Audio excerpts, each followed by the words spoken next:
नवरात्रि के तीसरे दिन माँ चंद्रघंटा की पूजा की जाती है और आज हम आपको इस वीडियो में माँ चंद्रघंटा की पूजा विधि, माँ चंद्रघंटा की कथा और माँ चंद्रघंटा को क्या भोग लगाना चाहिए, साथ ही इस दिन किस रंग के कपड़े पहनना चाहिए और किस तरह से माँ चंद्रघंटा की उपासना करने से माँ चंद्रघंटा खुश होती है, ये सारी जानकारी आपको हम बताने वाले हैं। तो चलिए सबसे पहले हम आपको माँ चंद्रघंटा की कथा। माँ चंद्रघंटा की उत्पत्ति असुरों के विनाश के लिए हुआ था। माँ चंद्रघंटा के चेहरे पर मंद मुस्कान रहती है। माँ चंद्रघंटा अपने भक्तों के कल्याण करती है।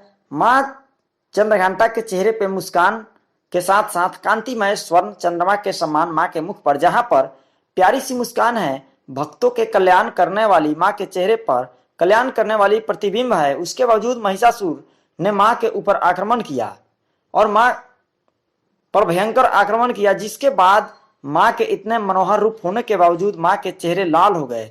उनकी जो गुस्सा था वो सातवें आसमान पर आ गया।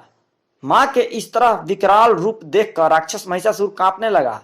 माँ के यह विकराल रूप देखकर ही महिषासुर के प्राण निकल गए।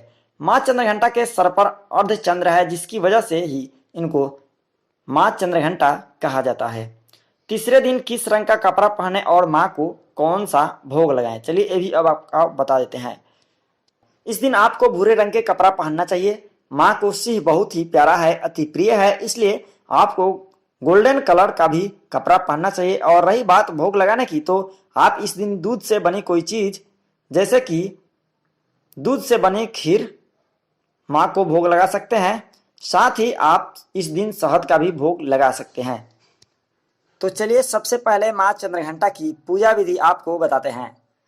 माँ चंद्रघंटा की पूजा विधि। नवरात्र के तीसरे दिन माँ चंद्रघंटा की पूजा विधि विधान से करनी चाहिए। पूजा की शुरुआत करने से पहले ओम देवी चंद्रघंटाय नमः इस मंत्र का जाप अवश्य ही करना चाहिए। इसके बाद माता रानी को सिंदूर, गंध पुष्प, अक्षत, कुमकुम यह सब चीज अर्पित करनी चाहिए। माता रानी को कोई लाल फूल जैसे कि अड़हुल का या फिर चमेली का फूल अर्पित करें। उसके बाद दूध से बनी किसी मिठाई का भोग लगाएं और पूजा के दौरान दुर्गा जी का चालीसा जरूर पढ़ें और अंत में माता रानी का आरती आपको जरूर उतारनी चाहिए।